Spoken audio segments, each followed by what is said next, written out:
Welcome to the Mosaic on the Strip. Present for you, Andrew Yang.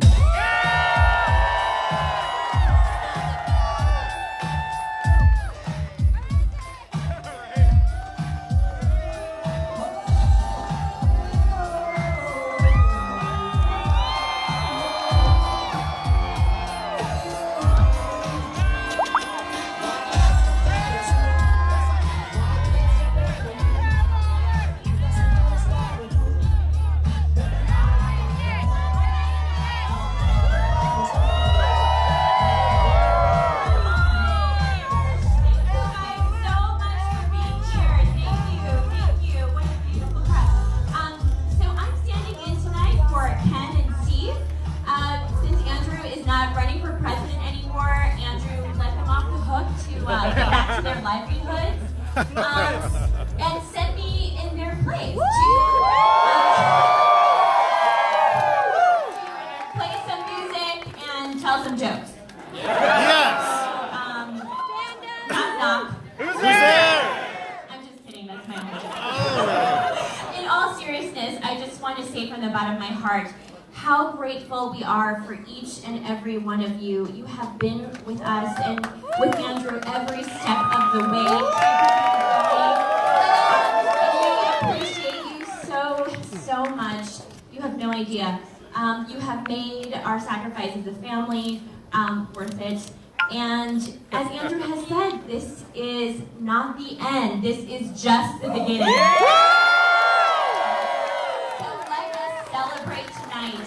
So thrilled to be introducing Daniel Negreanu tonight, along with Yang, and it is going to be a wonderful conversation and a spectacular evening. So please join me in welcoming to the stage Daniel Negreanu and Andrew Yang.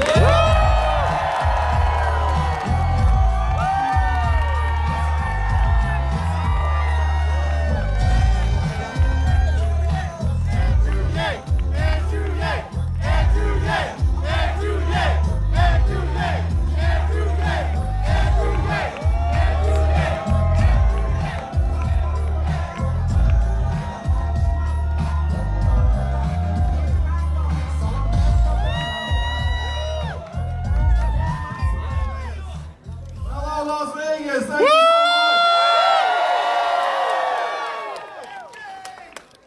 Just want to give a special thank you to my incredible wife, Evelyn. Let's give her a round of applause.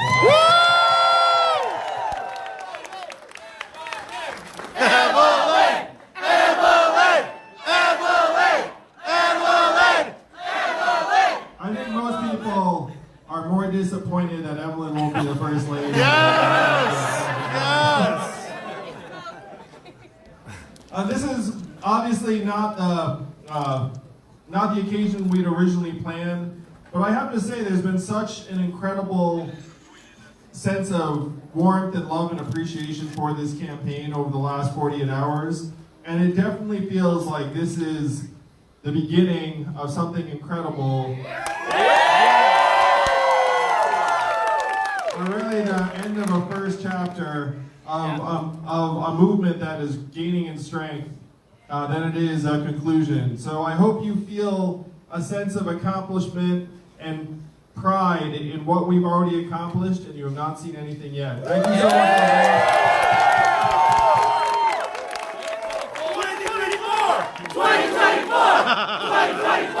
2024! That's right, Yang Yang. Yes!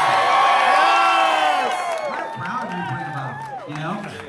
The Yang Gang, no joke. That is brilliant. So my first question to you, Andrew, is like from appearance, it seems like you have more fun than any other candidate. Is it as fun as it looks, or has this been like grueling? Now you can tell the truth.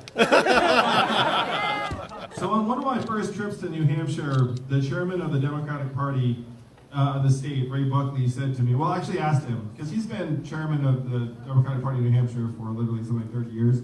So if you can imagine all of the candidates he has seen come through New Hampshire over those years.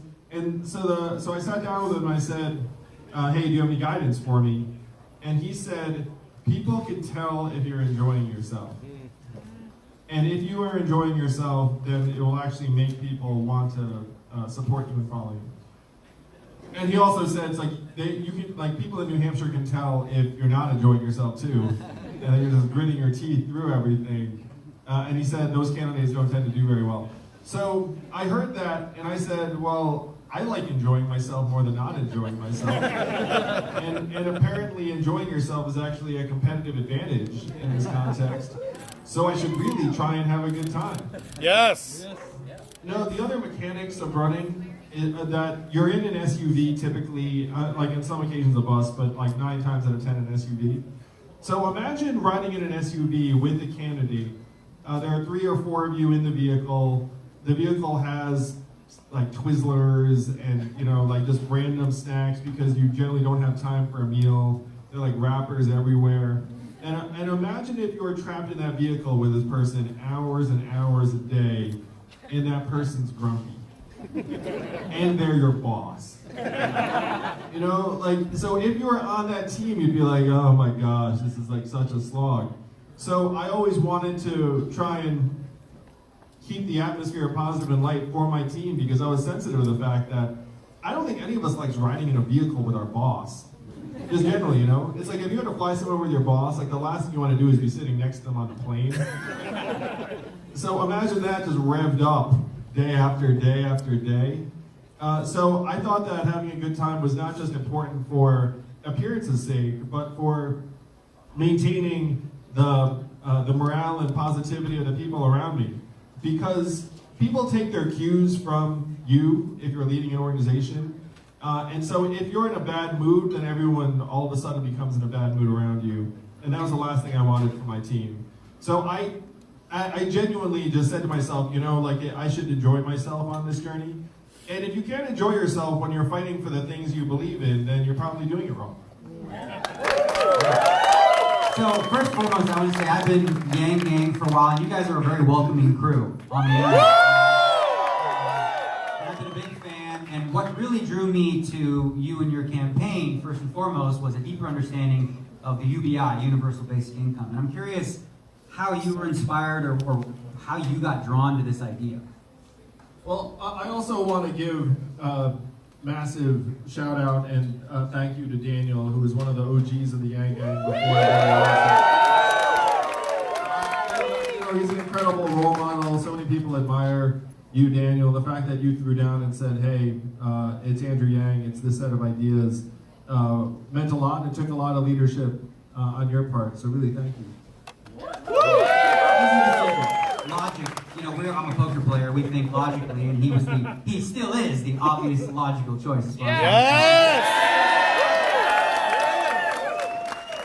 So I came to Universal Basic Income over a period of years, really, where I started an organization called Venture of America that helped create several thousand jobs in the Midwest and the South. And during that time, I was reading books about the future of work quite often. And a lot of the books about the future of work were written by technologists from MIT, like Eric Brynjolfsson or Martin Ford, Rise of the Robots. I don't know if you've read any of these books. But I felt like it was part of my job to read these books. And I'd read these books, and they would often end with something saying, hey, we should really do something like universal basic income because it's just going to be a matter of time. And I saw that over the years and thought, yeah, that makes sense to me. We really should do that. And then it was a 2015 book by a guy named Andy Stern, who used to run the SEIU, the biggest labor union in the country, where he came out and said, the future of labor is no labor, we're screwed and we need to move to universal basic income.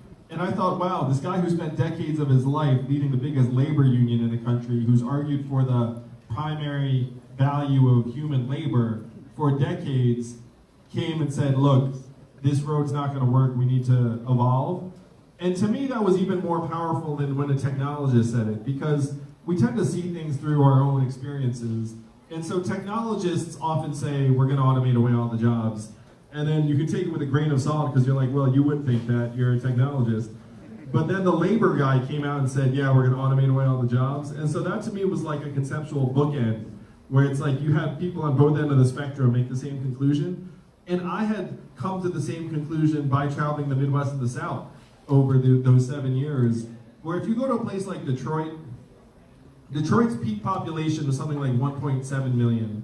Today it has 680,000 people in it. So imagine a city that's 2/3 empty. And imagine walking that city. And if you look at the headlines, you tend to get the extremes. You get on one side, like the hipsters and the baristas and the artist lofts. And then you also get ruin porn, where it's just like decrepit buildings and neighborhoods as far as the eye can see. And so having experienced that kind of reality of what a post-automation community looks like, combined with the conceptual bookends, I eventually concluded, we need universal basic income yesterday. We probably should have passed it decades ago, back in the 60s and 70s, when it came this close to being law. And as an entrepreneur, you kind of have two attitudes about things. Number one is someone else will do it. That almost never works. It's like, someone else will take care of it. And then number two is like, well, I should do it. And so it was really over a period of years that I concluded we needed universal basic income some time ago. And it also hit me that no one was going to make this happen. And I checked. Before I decided to run for president, I called around and was like, hey, anyone who run for president, universal basic income? Like, I went to like the universal basic income conference and showed up and was like, hey, anyone actually going to do anything about this? And I was like, no. We're just going to talk to each other about it. And I was like, well shit, that's not going to do anything.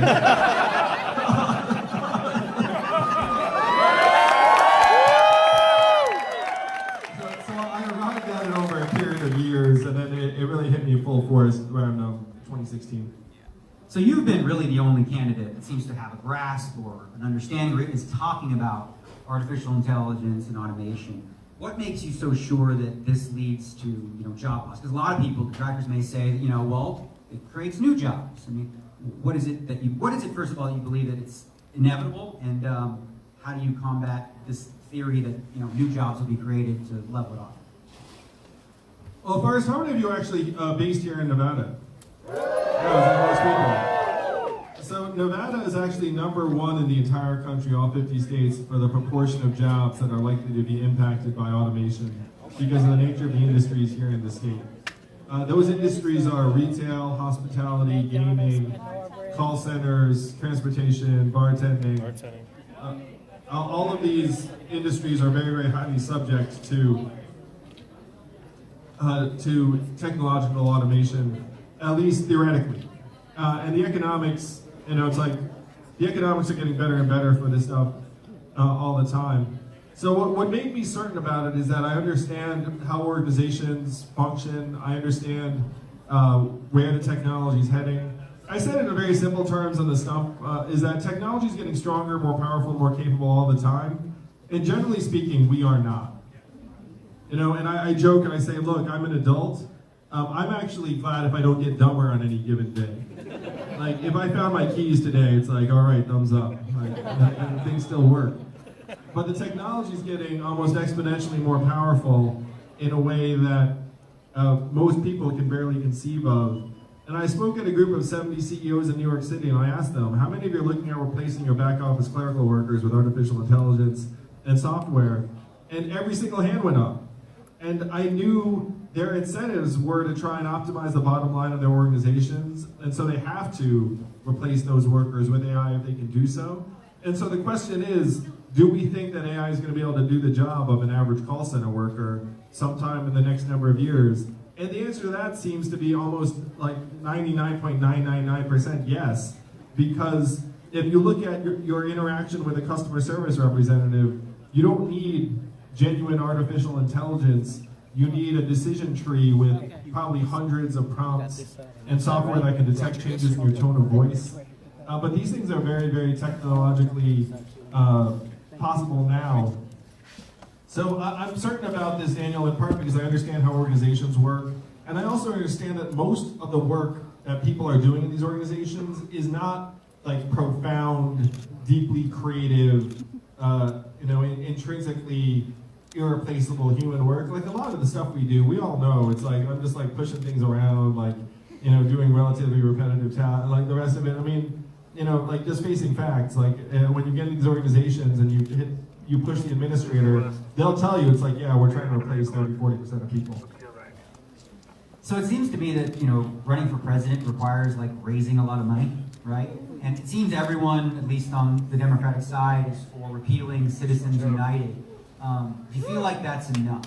Because I haven't heard any other real campaign reform policies that make sense other than the democracy dollars. So the Democracy Dollars plan, if you're not familiar, is that we give every American voter $100 that you can give to any candidate or campaign, use it or lose it. It's like an elegant way to publicly finance campaigns, and then you put the money into your hands, and then you can support whichever candidate you want.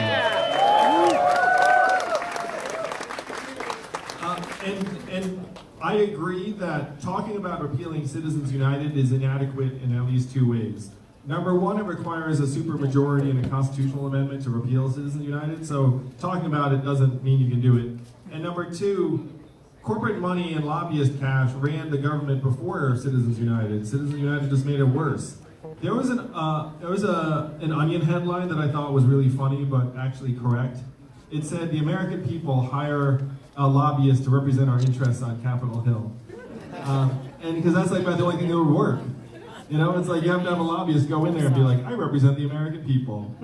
You know, stop shafting us, please. Because those are the kind of people that our legislators respond to. So talking about repealing Citizens United is correct. We should repeal Citizens United. But we have to go much, much bigger to actually bring the people and the money together. Because right now, if you have money on one side and people on the other, who wins in America? Money. The money. We all know the money wins. So the question is, can we get the money and the people together? And that's why the Democracy Dollars proposal is so important. Would that mean that, would there be like, in addition to that, sort of a law passed where corporations could no longer donate? Or could you like eliminate it completely? That would be the goal. If you can repeal Citizens United and say, look, corporate donations are not a form of expression that are protected. That would be ideal. I mean, we're a democracy. If you have every person have $100, we like vote with that, and then we could have some ability to donate on top of that. But the $100 a piece, right now only 5% of Americans donate to political campaigns. So thank you to everyone who donated to the campaign. But you are highly unusual. And so if you got, and so one of the jokes I ask people, it's like, what percentage of Americans would donate if you had $100 free dollars? Go ahead and like throw out a percentage. What percentage you got for this thing? 80. I heard 50, 60, 70. Those sound order of magnitude realistic. Something like 55% of Americans vote, 57%, somewhere in that order of magnitude. So if you got 50% of Americans to donate their democracy dollars, you would wash out the lobbyist cash by a factor of 4 or 5 to 1. Yeah, so, you know, you've been able to create something that I don't think any other candidate has. And, you know, when you decided to suspend your campaign, you had CNN and Van Jones singing your praises. You have Tucker Carlson on Fox News. Like, it's pretty unanimous. I know a decent number of Trump supporters, and the one thing they continually tell me is, I'd never vote for a Democrat other than maybe that John Yang guy. So, what do you think the Democrats get wrong about, you know, Trump supporters or, you know, everything related to that? Your name. As long as I have my last name right, they can identify me. I think that many Democrats have taken the position that Donald Trump is the source of all of America's problems. That everything was going great until Trump came along. And I've been trying to make the case that Donald Trump does not win unless there are actually deep problems that have been building up for a long period of time. And what I say to folks is, look, corporate profits are at record highs in the United States of America. What else are at record highs? And then everyone knows, I mean, go ahead and shout out. What else are at record highs in the United States? Yes. Suicide, gun violence, depression, gun violence, indebtedness, yeah, gun student violence, loan debt, substance abuse, anxiety, medical bankruptcy, Antarctica, like the temperature. Yeah. So like these are all things that we all know are going on in America today. That all of these social ills are at record highs.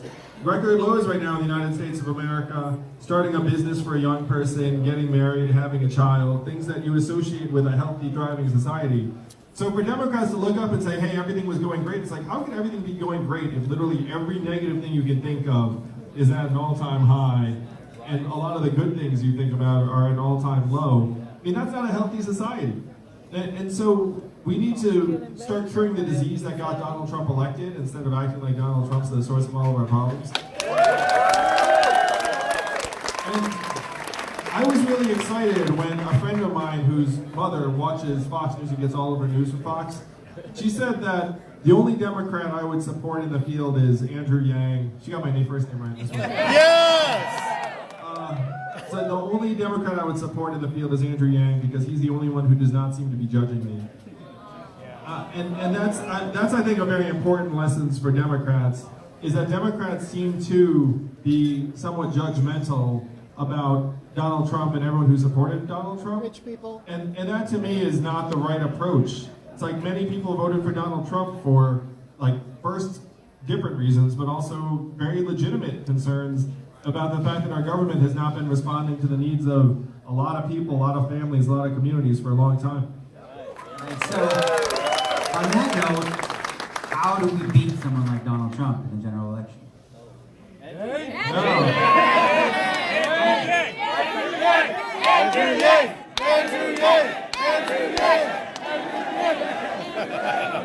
Now, I genuinely think I would have beaten Donald Trump.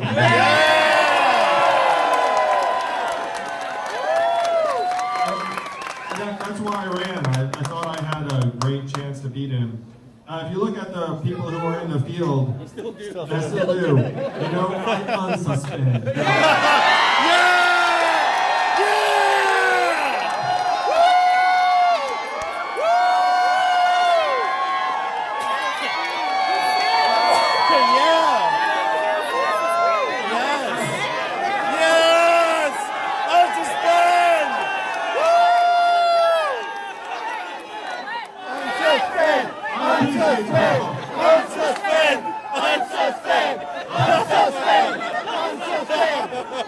I appreciate that. We'll be back, gang, no worries. But in terms of beating Donald Trump in the fall, it's so interesting because, like, I know obviously many of the candidates pretty well at this point. They all gave me a call over the last number of hours. I was very popular over the last 48 hours. I gotta say, a lot of people blowing up my phone.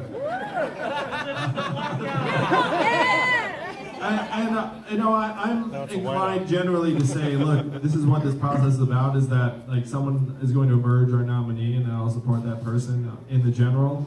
But it is a tough call to see which of the people in the field is going to be able to beat Donald Trump in the fall. I think Trump's going to be very, very formidable. Is going to have significant levels of resources, and many, many Americans who are very bought in. And so it's going to be a tough race in the fall. And I don't think anyone looks at the Democratic field and says this particular person is like 100% slam dunk. So you put out a tweet a few months ago that really got everyone in the poker community super excited about online poker. You said something very logical and practical, and we're all like, yes, this is our guy. The state of online poker now in the U.S. is it's regulated in Nevada, in New Jersey, Delaware, Pennsylvania, at the state levels. Do you see a possibility for something to be passed at the federal level, or is this something that needs to be just done state by state? I 100% think this should be done at the federal level. I think, generally speaking, in this country, if you have a state-by-state hodgepodge, it's not helpful for anyone. And this applies to legalization of marijuana as well. But I have to give credit to the folks here in Nevada, where it was someone here in Nevada. You might even be in the room if you're here. Oh, you're here? Nice stuff. I do. So I had a town hall here in Las Vegas, and then he came up to me like afterwards, we were doing selfies, and was like, "Hey, you should really talk about a federal legalization of online poker, because right now you've got the state-by-state hodgepodge, and it doesn't really make sense." And so I heard that and I was like, instinctively I was like, yeah, this guy's right. You were right.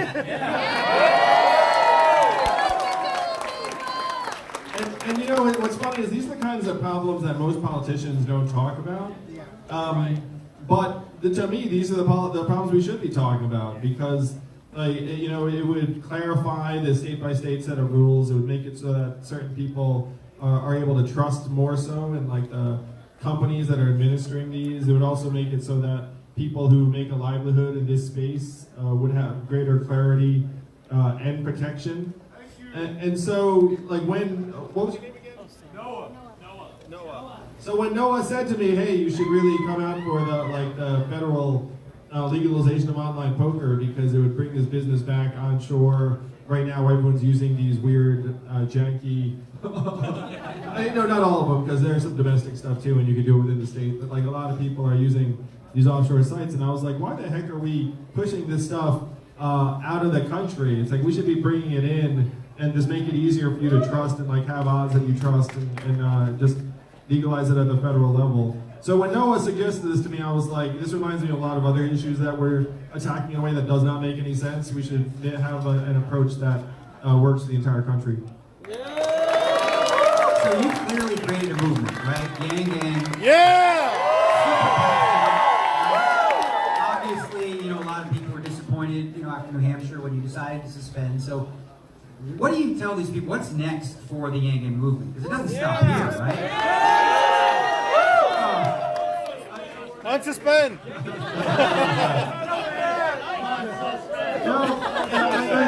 So you should all know that I fully expected to run until the last dog died. Like I was going to stay in the entire primary season because you know I started out on this journey and I was like, I don't have a political seat to protect. Like I'm in this to advance a set of ideas and a vision for the country I think would excite many, many people. I want to get this across the finish line. I want to grow the movement. And so for the longest time, I was like, well, of course, like it doesn't really matter what happens in the early states. Like I'm just going to keep on advancing through the calendar. And it was only after some people I like and trust came to me and said, hey, like if you want to maximize the potential of this movement, you're actually better served with like a different timing structure. Because of a number of factors, and they laid them out. And I looked at it and I was like, these guys seem to be talking sense. Like I consider myself a very, very rational, data-driven person. So if someone presents like a very, very data-driven case to me, I look at it and be like, all right. And so we got out.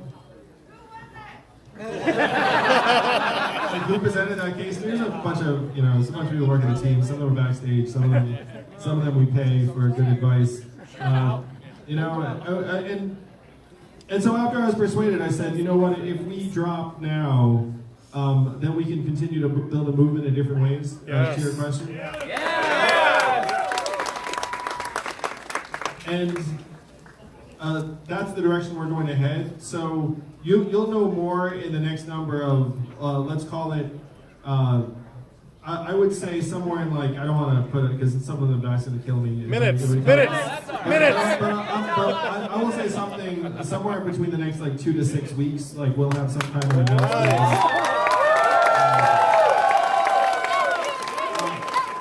And I have to say, there has been such a love fest about me and the campaign after the fact, where when I talk about my phone ringing off the hook, I mean, you know, it's like everyone from Barack Obama called to like, but there are a bunch of news organizations too that now are very excited about the ideas of this campaign. And there is a little bit like, you know, like where the fuck were you? Like,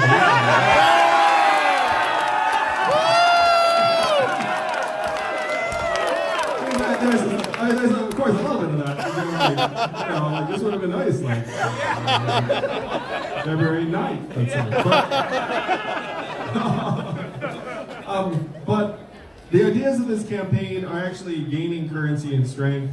And the really funny thing is that it does seem to me over the last 48 hours that my no longer being a presidential candidate has actually enabled more people to be like, okay, now that you're out, like your ideas are actually.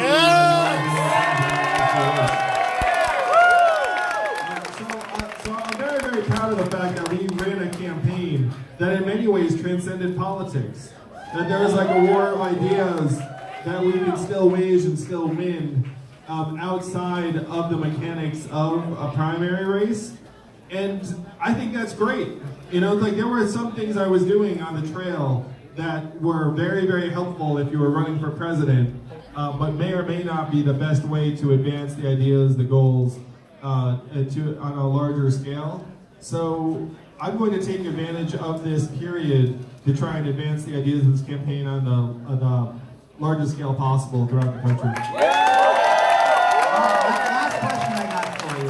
So obviously you're like the belle of the ball, or whatever they call it, where every other candidate is looking to, I mean, I've been on Twitter and it seems like every camp is like, join us, please, right? So everyone wants a piece of Andrew. What would it take for a candidate to get an endorsement from you? Again, right now I'm inclined to let the democratic process play out, and I will back wherever the nominee is. But I've already come out and said, look, if you stand up and say we should give every American $1,000 a month, Yes! and you make the ideas of this campaign very, very important and central to yours, and you do it in like a way that's clear that this is going to be top of your agenda as president. I've already said to the field, like, look, if you come out big for universal basic income, then the odds of my endorsing you would be like very, very high, like in a significant time frame. What if Trump And- said UBI? Oh,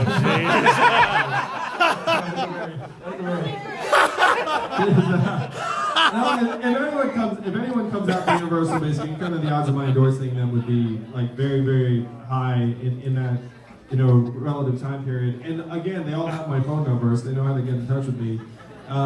So that would be one very, very big move. Like others, they have been talking to me about, and I think it's safe to say that if we win, like there's a high chance that I want to try and take a role in the administration. If it was a high enough impact role, we could start solving some of the problems. I think I said in the Atlantic, it's like I'm not a dick, so like, so if you want us to do some work, you know, like I'm happy to do work. Secretary of Technology. Yeah, so Vice President and Secretary of Technology are two roles that we really do need to catch our government up on technology policies and like the worst way. We're like so far behind. Then run against them. And so I will say the other candidates are calling my team and I trying to get me to see if there might be a way to endorse. And the timing is such that those conversations are hot and heavy now because the field is very much trying to sort itself out over the next 2.5 weeks. And the people here in Nevada will have a very, very big voice in that. So to the extent that you want to make your voice heard, I will also say that Andrew Yang is still on the ballot here in Nevada.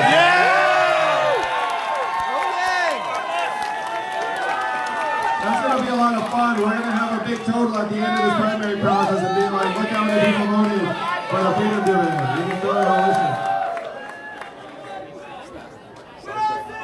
I just want to say on behalf of all the Yang Gangers, you know, thank you so much for making it out here because, you know, obviously, you know, this is a trip you didn't have to take, and I think we all really appreciate it and are excited to see what comes next. I know for me, you know, coming into this election cycle, I really wasn't all that inspired by anyone until you came along, and that's still the case.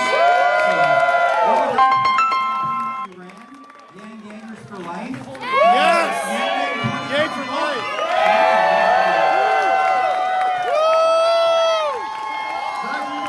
Thank you, Las Vegas. I love you all. This crowd has been tremendous to me, and we will be back. So get ready.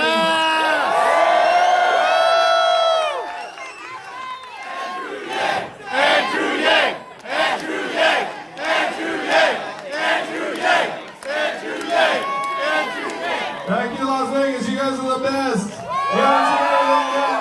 Keep an eye out because the young nation is keep on growing, and we're going to help advance our way of life to make this economy work for our people, our families, our values.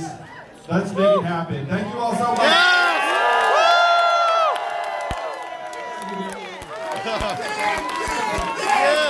Okay, everybody.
Thank you so much, man.